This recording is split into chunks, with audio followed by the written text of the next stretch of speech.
Hola, and welcome to Spanish Answers, a podcast that gives you unas llavitas claves as you unlock your Spanish language adventure. I'm your host, Sarah, with Language Answers, and today in episode 50, I've got a surprise to announce to all of my listeners/blog readers. I am so excited, guys, and I can't think of a better way to celebrate episode number 50.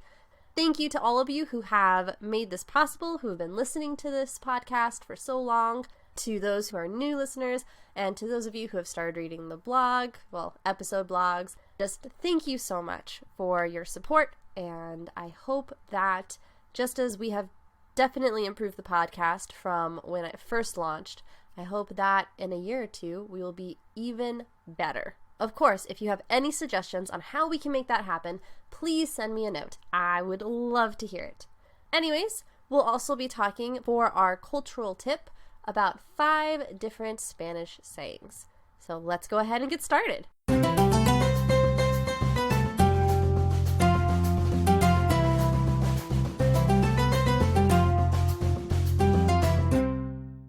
And drum roll. Today's surprise is that I am launching a new free language resource library. As part of that, in today's podcast, I am going to have in the show notes several affiliate links to Amazon. So again, I only recommend products this way that I've bought and used myself and that I found useful. But I do want to be very transparent when I use these because, at no extra charge to you, if you do use the link to purchase something that you think will be useful on your language adventure, then I receive a small commission. So with that being said, let's continue on. As I stated, I am currently creating a free language resource library. Now, this doesn't mean that all of the resources in there are free. Obviously, there are some, such as an online dictionary or links to YouTube channels. Those are free, but then I also have the affiliate links to Amazon, where if you want to purchase some books that I really find useful, those resources obviously are not free. But this resource library is going to have helpful links and suggestions for podcasts, books, music, videos, mainly YouTube channels, blogs, and more for a wide variety of languages, not just Spanish and English. Right now, the Spanish resource library is the only one that's ready for public viewing, so I'm giving all of my podcast listeners and blog readers early viewing access. So to view it, simply go to the link in the show notes and click on the Spanish section. Eventually, of course, I hope to have libraries built up for English, American Sign Language or ASL, French, Italian, German, Russian, Chinese, Japanese, Korean, Icelandic, and many more.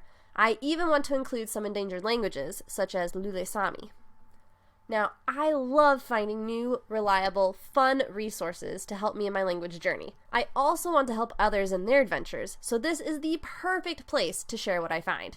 And, of course, if you have any suggestions, I would love to hear them. Please send me an email with any resources you found helpful on your language journey. To give you an idea of some of the resources I've gathered, here's a brief list of just a few items for Spanish. First is Doorway to Mexico. This is a delightful podcast, and the creator Paulina works with the Baxter family in creating authentic Spanish-speaking scenarios that use real, everyday speech. It's kind of like listening to a fun radio program, how they used to have it with the Lone Ranger and things like that, so it's kind of like that, and then followed by an educational discussion, which is really helpful. Then there's the podcast No Hay Tos, and this is a fun podcast, mostly in Spanish, by Beto and Hector, and it gives you a window into everyday Mexican Spanish. There's also the Everything Spanish Grammar Book by Julie Guten, and this is with an affiliate link, so it's a great grammar resource for beginner and intermediate Spanish learners. It really breaks down difficult Spanish concepts in a clear, easy to understand approach. When I worked for a construction company in proposal writing, this was one of my reference books whenever they needed me to translate something into Spanish. Next, another affiliate link is the Go Lingo CD. So this CD is a fun way to teach your kids Spanish. Instead of traditional songs, Go Lingo has created fun and humorous, even a little hip, songs that are sung in both English and Spanish. And if you have access to Spotify, the entire CD is on there. So if you want to listen to it for free, you can also check it out there. That's actually where I found it. Then there's the YouTube channel Cocinando Corea. This channel really combines it all. Yuna and her family show everyday Mexico, while also highlighting their own Korean heritage with lots of cooking videos. So she teaches you how to cook Korean food, and she teaches you how to cook Mexican food. It's a delight. Then there's also the Diccionario de la Lengua Española. In the resource library, I have links to the print copy on Amazon, which is actually something I have. But the link I've included in the blog is the one to the online dictionary, which is super useful. So it's the official Spanish dictionary, at least according to the Real Academia Española, or the RAE, and it's fantastic. Whenever I need to verify that my normal online English to Spanish dictionary is actually giving me the correct word, this is where I will go, is to the Diccionario de la Lengua Española, or the DEL. And it's great. You could also easily, if you're a word nerd, you could easily go down a rabbit hole and just spend hours looking up different words on there. I personally really like this resource. So that is just a brief glimpse of some of the resources I've got on there and what kinds of resources I'm hoping to gather for each individual language. As I develop this resource library, of course, I will be sure to keep you updated as to when each new language library is available.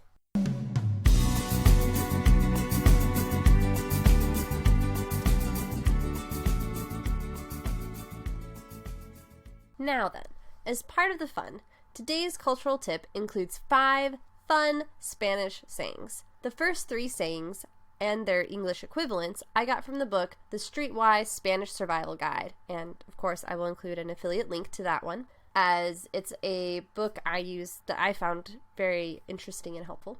And then the other 2 Spanish sayings I got from Fluent U. First one is Camarón que se duerme se lo lleva la corriente.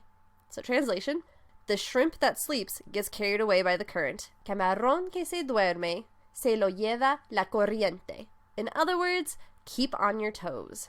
Number 2, aquí hay gato encerrado. Translation, here there is a locked up cat. Aquí hay gato encerrado. In other words, there's something funny going on here, or there is more to this than meets the eye.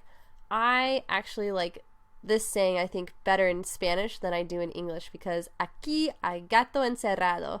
It's just such a funny, weird mental image to associate with that meaning.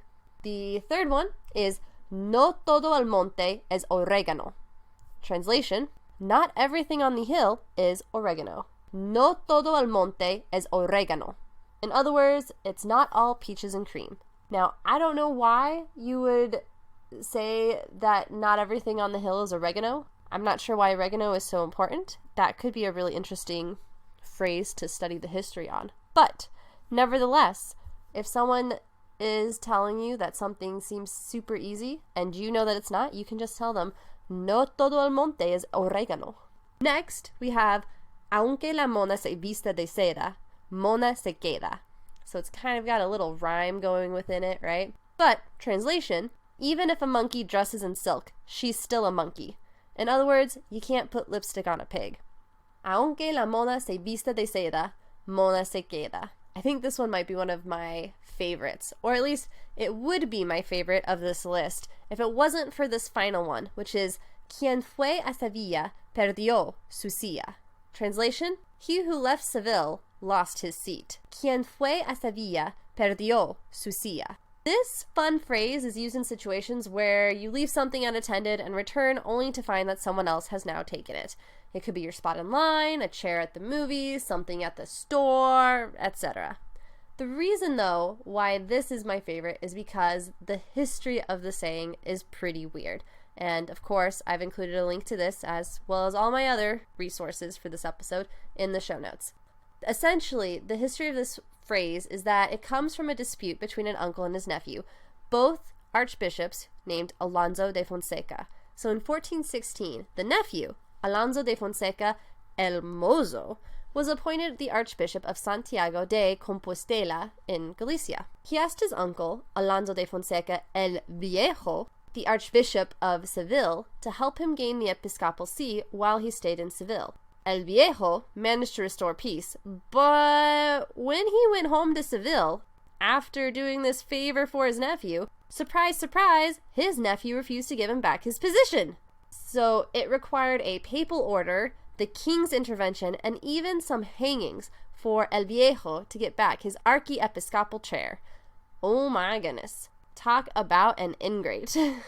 Now, there are other variations of this saying, such as quien fue a Sevilla perdió su silla y quien fue a Aragón se la encontró. But that one really doesn't rhyme as well. There's quien fue a Sevilla perdió su silla y quien fue a Jerez la perdió otra vez. Jerez, otra vez, kind of rhymes, not quite.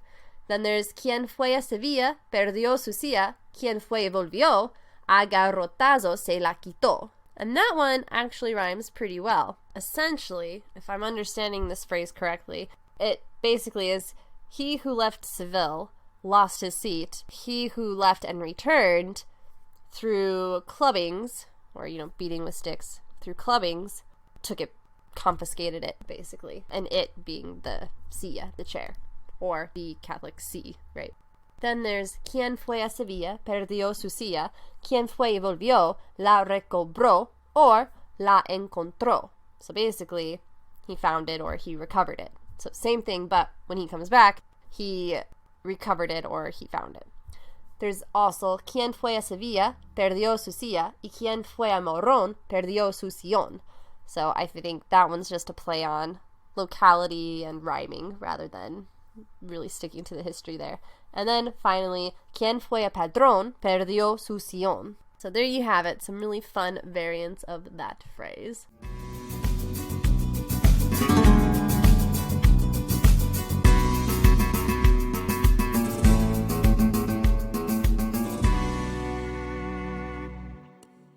Again, thank you so much to everyone who has listened to this podcast or who has read the podcast blog. I just am so grateful for you and just so blessed that this helps others.